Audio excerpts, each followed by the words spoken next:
What's up mga ka-Zone? So welcome back to my channel, Jim Zone Vlog. So wala muna tayo intro talaga, no? So anyway, so ayan, no? Ano bang vlog natin for today? Kasi umabot na naman ako ng ika-4th day, wala na naman akong upload, no? So kailangan mag-upload na ako talaga.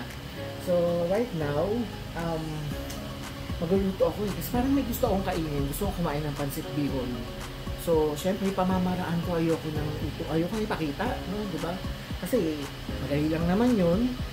Marami na naman ng mga vlog na recipe about pansit bihon, diba? So, kwentuhan na lang tayo, no? Pero bago yan, syempre, kwentuhan muna tayo. Then, after that, lulutuin ko na itong pansit bihon. Kasi syempre, alam mo yun, pagka nag-crave ka talaga kung may extra budget ka naman, why not, diba? So, ayan, no? So, mga ka-Zone, no? So, nakasando tayo ngayon. So, kita-kita ang ating full sleeve tattoo. Hindi ko na binlog to nun kasi yung aking My 12 first is binlog ko siya ang first episode ko nun is yung nagtattoo ako for the first time. Ito yun. Yan. Makapal na ulit yung buhok yun. January yata yun. Basta last year pa. So nag 1 year na siya. And then December, itong kalahati nito. Kalahati. And then March, I guess. No, itong upper naman. Wala lang, gusto ko lang magpa-full sleeve na, no? So kasi parang actually itong balat ko to mapapansin na may dark part, no? Sinubukan siyang lagyan. Actually meron yan. And then sinave yung mga buhok dyan bago lagyan. Pero ako, tinatry ko siyang i-shave din from time to time kapag nakita ko nang tumutubo na. Pero wala talaga tinatamad ako. I mean parang ang hirap ng i-maintain. No, kasi parang 2 days lang, 3 days lang, ayan na naman. Diba? So parang, okay, hiyaan ko lang siya, kaya lang, yung tatakpan nga lang yung design dito. Pero okay lang din, no? May tattoo or wala, confident naman ako sa birthmark ko. Marami akong balat meron pa ako dito sa likod. No? Tapos, hindi ko alam, hindi ko namamalayan itong balat ko dito may mga parang point na ganun. Balat din pala siya. O diba? Ang dami kong balat. Kasi sabi ng mother ko, pinaglihi daw ako sa balot. Kaya yun, sabi ng mother ko, yun nga, kaya daw ganyan. Kasi nung bata ako, ginugupit ko yung mga balay-balay ko. Kasi kumapal lang ganito. Anyway, tapos, hindi muna ako nag-t-shirt. No? Kasi mainit, magluluto rin kasi ako. Kaya wala akong Jim vlog na t-shirt na sando. Gusto ko nga magkaroon. Diba? Pil ko talaga. No? So, ayan. Mamaya na lang ulit yung the rest ng kwentuhan natin. So, gusto ko na lutuin to, ha? So, okay. Abang hinihintay ko yung kumulo na yung tubig para sa bihon. Sa bihon na ako kasi okay na itong aking sahog. So, bihon na yung lulutuin ko. So, ayan. Okay. So, yun na nga. No? Ano ba yung nabanggit ko kanina doon sa ano ko? Siyempre, kailangan ko kasi sobrang haba ng process ko nito. No? So, madali lang lutuin ng pansit bihon pero mahaba-haba ang process. Mga ka-Zone, pasensya na tapatingin pa rin ako dito sa side. So, dapat dito talaga. So, yun. May kukorek lang ako kanina. Kasi hindi ko lang sure kung ano ba yung nasabi ko. So, ay nga, eto. Kasi napapansin nyo. Ito yung tattoo ko last sa first episode ko ng My 12 First. January 2023. Kaya nag 1 year na siya ng last January. Kaya talaga to, hindi lang dahil sa content or something. Kasi gusto ko talaga magkaroon. Since then, matagal na. Simula nung nawala si mama ko, mother namin nung 2011, gusto ko talaga magkaroon. So, bala ko nga portrait sana. Kaso, mahal ang portrait Kaya parang naantala mo na yan. Tapos, syempre, napasok ako sa school, ganyan. So, parang hindi ko alam kung pwede kasi may ganito or something. So, anyway, sa lahat ng mga estudyante ko noon na nag-uudyok sa akin, nangakansya o mga friends or something, hindi ko talaga nagawa. So, last January 2023 lang talaga, pinush ko siya. So, and then, December 26, kung di ako nagkakamali, talagang ano pa nun, medyo bangag-bangag pa tayo nun sa alak. Pinagawa ko to. Half sleeve lang to. So, kasi, gusto ko talaga yung Polynesian design. Ewan ko ba? Talagang may something with Polynesian talaga na gustong-gusto ko. So, kaya pinagawa ko siya. So, ang artist ko dito isa lang ang artist ko lahat dito. Si Mark Joseph Sanchez. So, sana napapanood niyo to. So, siya yung artist ko dito sa mga ko. No, sa lahat ng tapo ko. And then, nabudol ako ulit ng March 2024. This year lang. Nag-isip ako ng kung ano. So, ayan. 3 Stars in the Sun. Tapos, ayun na nga. No, nabanggit ko kanina, na-cover na yung ballad ko. No, pero, wala talaga. Ballad is ballad. No, so, ginunting ko na, pinashinave na yan. Pero may design yan sa loob. Pero tumutubo talaga yung buhok. No? So, hayaan ko na. So, ganun yata talaga. No, so, hayaan ko na. Diba? Okay pa rin naman. So, yung aking eto na ngayon, yung upper na. Polynesian pa rin siya. Hanggang dito yan. Nahiya ako ipakita yung kilikili ko. Ayan, nagigyan yan. So, map of the Philippines na yung nasa ilalim. So, Polynesian design din talaga siya. So, ayan. And then, bigyan ako ng bonus ng Mark Joseph. Meron akong Brave dito. Oh. Bakit daw kaya Brave? No, kasi, hindi naman siya yung para sa akin. For me. Nilagay ko to hindi dahil para brave na mukha kong nananapak. May nangaahaway or something. Diyan pag may nakita mo, pagka inaway mo sa pakay, matapang yung gano'n. Hindi gano'n. No? So, yung pagiging brave ko is inner. Diba? Parang internal. Siyempre, kumbaga parang sa lahat ng mga nangyari sa buhay ko. So, parang most of my friends talagang na-ano sila sa akin in a good way na parang nakakaya mo lahat. Kaya brave. So, I guess kaya talagang pinalagay ko na siya dito sa dibdib talaga. So, ayan. So, may meaning. Ito, this time is my meaning. Ito naman kasi is Sagittarius to. So, bow and arrow. Tapos, Polynesian na lang interest. And then, syempre, makabayan. Kaya 3 Stars in the Sun, Flag of the Philippines. Tsaka yung mapa dito sa likod. Yung mapa ng Pilipinas. Diba? So, may mga ano dyan. Pero, ito, libre sa akin ng artist ko. So, parang freebie niya sa akin. Kaya napakwenta na rin ako. So, I guess, ito yung aking vlog, no? So, kasi parang, syempre mapapansin naman na. So, gusto ko siyang i-flex din talaga. No, hindi na ako nahihiya. Parang, sa bagay, kahit naman noong pa, hindi na ako nahihiya eh. Kasi gusto ko siya ipakita talaga. So, parang sa akin, isang skin art, yes, oo. Diba? So, parang, yung iba kasi parang iba ang tingin na may mga tao pa rin ganun, iba ang tingin nila kapag may tattoo ka. So, mukha ba akong galing sa kulo? Yung mga ganun. Di ba? Art yan eh. So, parang, ako hindi ako nagagawin sa sarili ko. Iba ko nagagawin yan. Anyway, ano sila, mata nila yan. So, ako, wala na akong ibang iisipin. So, kung if ever na magtrabaho man ako, doon dahil ba't hindi ako ma-accept, okay lang. Diba? Walang problema. So, kasi syempre, gusto ko to eh. Diba? Gusto ko to. And then soon, meron pa nga. Maglalagay pa ako sa binti ko eh.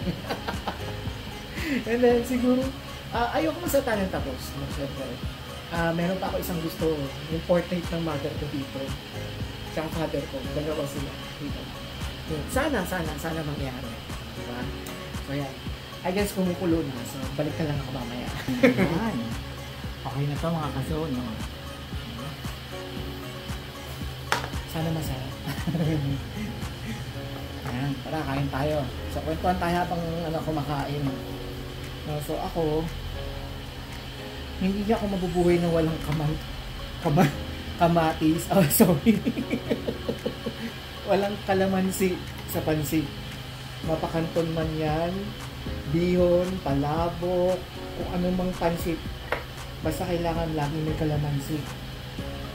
Sinahod ko pa sa tinidor, nalaglag din naman yung buto. Kailangan kasi pampasarap yan eh. Ayoko talaga nang walang kalamansi sa pansit bihon. Even yung sa pansit canton. Kaya hindi ako nakasumbrero nung may pinapaliwanag ako tungkol sa tato. Kaya nakasumbrero ako kasi yung buhok kasi hindi siya presentable. Ang haba na naman ng buhok natin. Ayan. Unang kain para sa inyo mga ka-zone. I'm sure, sana masarap. Pinagudahan pa yung luto eh. Okay, game.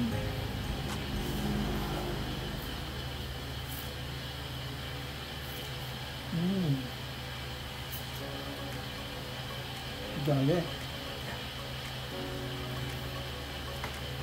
Kuha na naman. Diba? Taga ni Jim. Diba?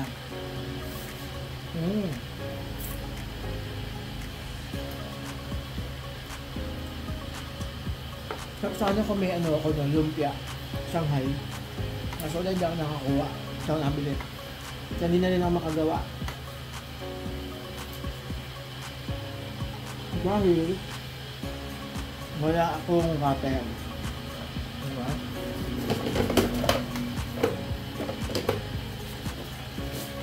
Ano tanggalin natin ito? Baka sabihin paid advertisement. O joke na.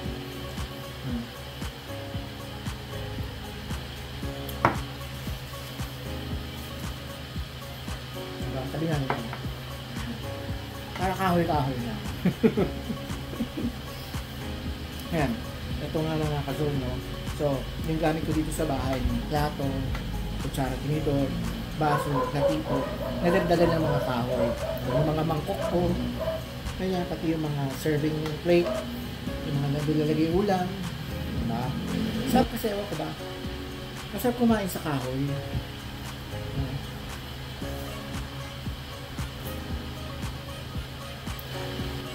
Tagal ko na rin isang taon na yata itong mga gamit ko na ito.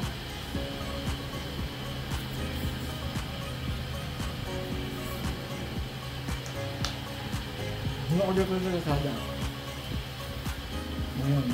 Okay. Ito yung sandwich. Ay, nang tinapay. Balik tayo sa topic natin kanina. I guess yun na lang ang magandang topic. Tattoo. Ayan. O, sino gumagawa ng ganito? Diba? Yung ipapalaman mo. Palaman natin. Pinilas ko pa no? Palaman natin. Sa tinapay. Mas minsan mas masarap sa pandesal eh. Diba? No? Agree tayo dyan, diba? Sa pandesal. Ipapalaman mo yung bihon sa pandesal. Sarap nun.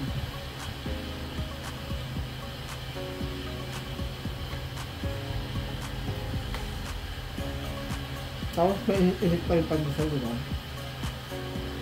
Tayo, so tayong pandesal today. Kaya, ano na lang, low bread na lang niya, gardenia. Not paid advertisement kasi ulit.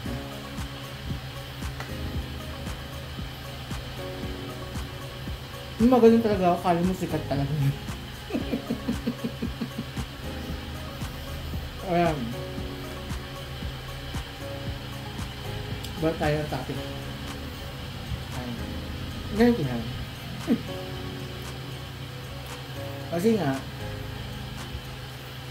ang hirap kasi dito sa mundo natin, no? Sabihin natin Pilipinas na lang. Noon kasi, iba kasi ang impression sa mga tattoo. Diba? Aminin naman natin yun, diba? Totoo naman talaga. Ngayon, syempre habang tumatagal, syempre nagkakaroon ng bagong tao, ng mga bagong pag-iisip. So, syempre, kailangan natin ng sumabay sa mga bago. Kailangan natin i-adapt yung mga bago. Hindi natin kailangan labanan yung mga bago. Diba? Dapat i-adapt natin siya. Pagbabago yun eh. Diba? So, kaya parang yung mga nagsasabi na sa mga babae, hindi raw maganda yung trabaho ng mga babae pag may tattoo. Sa mga lalaki naman, galing daw ng kulungan. Diba? Hindi raw magandang hindi parang mga daw ito mga to. Ang hirap pag-pronounce, baka mamaya bawal eh. Diba? Baka mamaya maano ko rito. Ang hirap ang hirap magsabi. Ang gusto ko saktong words. Pero I'm sure nagigets yun naman yun. No? Pero kasi sa pagbabago ngayon, it's an art. No? Ang dami nang sumisibol. No? Ano mga artists, mga great artists, mga tattoo artists talaga, ang gagaling nila. No? Talagang gumagawa, alam mo yun, hindi, bagong-bago siya kung makukumpara mo yung mga tattoo noon eh. Makukumpara mo ngayon, ang gagaling ngayon. Hindi ko naman sinasabing hindi magaling yun noon. Kasi noong time na yun, maganda na yung mga time na yun. Diba? So, classic na classic. Hey, iba nga, marami na akong kakilala dyan. Luma na yung tattoo nila. Pinabago nila ulit. Pina-cover up nila. Para gumanda. Diba? Ma-enhance. Diba? Sasabay talaga sa pagbabago. Yun naman dapat eh. Ang problema kasi sa atin dito sa Pilipinas, ayaw ng pagbabago. Okay walang bashing dyan Ang pagbabago sinasabi ko, tattoo wala akong sinasabing ibang pagbabago Diba? So bakit ganun talaga Tapos ngayon, pag marami siya nakikita may ganyan, ibabash nila. Sabihin nila, ganito ganyan. Ay ano nga ito mga ano pala ito mga ito. Mga nagtatrabaho sa mga ganyan. Ano yun? Come give me a break. Give us a break, diba? Parang, ano bang gusto nyo? Na parang lahat na lang may masasabi kayo. Pag hindi naman ginawa, may masasabi. Pag ginawa, may sasabihin pa rin. Diba? Kaya parang hindi nyo na alam kung saan ka nahulugan. No? Pero syempre ikaw, as a whole, as a tao, ikaw, gawin mo yung gusto mong gawin. At as long as walang pumipigil sa'yo, wala ka nakapakang tao, no? Hindi ka nakakasakit ng tao, sige lang, gawin mo yung gusto mong gawin. Kasi ako, wala naman nagbabawal sa akin. No? Piling ko ako sakaling buhay pa sila mama at papa, for sure napagalitan na ako. Napagalitan na lang nila ako, pero syempre hindi naman sila magagalit sa akin dahil yung kapatid ko noon kapatid ko lang siya ang kauna-unahang nakapagpatato. Dito sa likod, mga pangalan namin nakalagay. Jane, Nora, tsaka June. Pangalan ko dito sa likod. June kasi ang nickname ko dito sa bahay.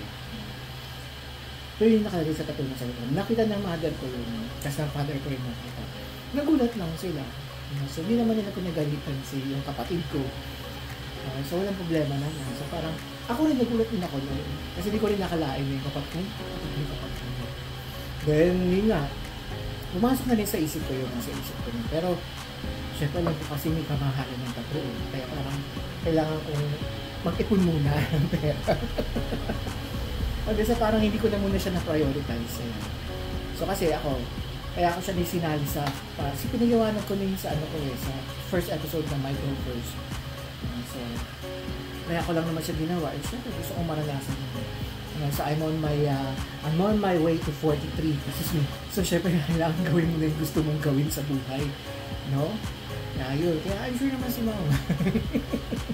I'm sure naman si mama ko or papa ko pag nakikita nila ako kung ano to So, okay naman yan sa kanila. Kasi ako, syempre, masakit din. Ano mo, dito mo matetest yung sinasabi mong manhid ka pa ba talaga, may nararamdaman ka pa. Ay, sa akin kasi, inabot ng ito lang itong half sleeve na to, kasi fully siya, wrap around siya. So, inabot ng ilang araw, 3. Nagpahinga ako ng isang araw, pero kasi gabi kami lagi. Kaya, then, nagpahinga ako ng isang araw, kaya 3 days siya inabot. So, parang lumalabas na 16 hours lahat. Hindi ako nagkakamali. So, mga ganyan So, 16 hours na. So, basta ganun. Na umabot din ng 3 hours. So, pang 3rd day to, itong brain na to. So, kaya ganun. So, parang yung sakit niya, alam mo pinakamasakit dito sa ilalim. Grabe, sa kilikilihan. Ayoko, yung part na yan, sobrang sakit niyan. So, ay, grabe. Kaya pala may mga kaibigan ako na may tattoo. Wala silang tattoo sa part na yun. Sana sinabi nila sa akin, di ba? Hindi nila ako in-inform na masakit pa lang.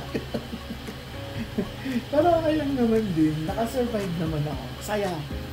Alam mo yung pag nakita mo yung pinaghirapan mo din yun, yung pain na to, na tiniis mo lahat ng pain.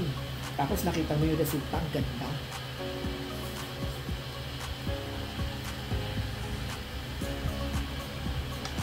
Ayos, pwede ko kayo mabigyan ng kahit extreme mo. Kaya sulit naman. Kaya ako, siguro kung may mag-a-approach sa akin, sabi nila, ano ba naman yan? Hindi ko na napapansin. Bahala kayo sa buhay nyo. Diba? Gano'n na lang. Deadbahin na lang lahat ng mga yan kasi wala rin naman mapupuntahan. Kasi, alam nila, tama sila. Pipilit nila yung mga sarili nila, ganito, ganyan. Diba? Sasabihin nila, ganito. Lahat ng sasabihin mo may sasagot sila sa inyo. So, hindi kasi nila alam yung... Hindi ko naman sinasabi na, I'm not promoting anything. Na parang you only live once. Kung anong gusto mong gawin na makakapagpasaya sa'yo, gawin mo. Diba? So, yun lang. That's all for my vlog for this day. So yun, no?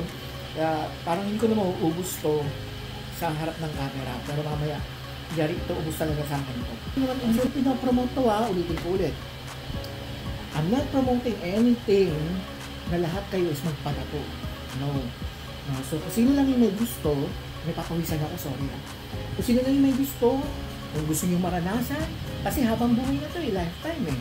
Pero sabi nga nila, may nakakatanggal na, may pampatanggal na. Pero papatanggal mo dito. Ito puros dito, papatanggal ko mo. No. Hanggang mamatay na ako nandito na hanggang tumanda na yung balat ko. Diba? As long as habang maaga kung gusto mo, i-go mo na. Diba? Habang fresh pa yung mga balat natin. Habang hindi pa ganun kakulat yung mga balat natin. Hanggang pwede pa. Diba? So sige lang. Kasi alam mo yung hindi mo na masabi ang buhay eh. Hindi mo na masabi talaga na parang hanggang kailan lang kaya. Yung ganun. Diba? So kailangan gawin mo yung gusto mong gawin sa buhay. As long as masaya ka, sasaya ka, yung pakiramdam mo, pero tapos wala ka nang inaapakang tao, wala kang inaaway, wala kang nanagabyado, go, gawin mo. Ha? Ganun ang ginagawa vlog. Kahit nga, nagka-letse-letse ang aking channel, sige lang, laban lang. Buhay mo ng pala ba yun? Wala. Nalanan ko to eh. Diba? So, I suck it all. Ganun lang yun. Kasalanan ko, napagdusahan ko siya. Napaghirapan ko ulit, kung gusto ko talagang bumalik sa dati. Gusto ko ibalik yung monetization ng aking channel. Diba? Ganun lang yun. Naghahanap ako ng topic kanina. So, naisip ko, since hindi ko pa naipapakita kaya, hindi ko muna i-flex ang aking topic na Twin Stars and the Sun and with Polynesian design. Diba? So, bakit hindi? Naisip ko, i-flex na lang, di ba? I-vlog ko na lang. And at the same time, gusto kong kumain ng pancit bihon. Kasi wala po akong pinopromote. No more hate. So, tama na. Kapag may nakita kayo na ganyan na maraming tato, o saan man yan, sa mukha, sa leeg, sa mata, wala na yun, hayaan nyo na sila. Leave them alone. Diba? Masaya sila doon sa ginawa nila. And me, yes, of course, I am. Masaya ako sa ginawa nito. Ayan, tsaka ito. Ang balat ko pa nga ito, diba? Tsaka balat pa sa hita. Sa binti. Diba? Lapit na tayo ano na tayo? Pasok na, sumududo na tayo sa ika-third. Diba? Ng 40s. Malapit na by December. Nag-birthday na naman tayo. Bakit hindi ko pa gawin yung gusto kong gawin? Diba? So, yun lang. No? Thank you very much mga kasunod sa pakikinig, sa panonood dito sa aking vlog-vlogan. Hanggang sa muli. Okay? So, thank you very much for watching. Siyempre, as always, no, like and subscribe. So, mag-comment din kayo below. No? Sabi ko, mag-comment kayo. Sige na.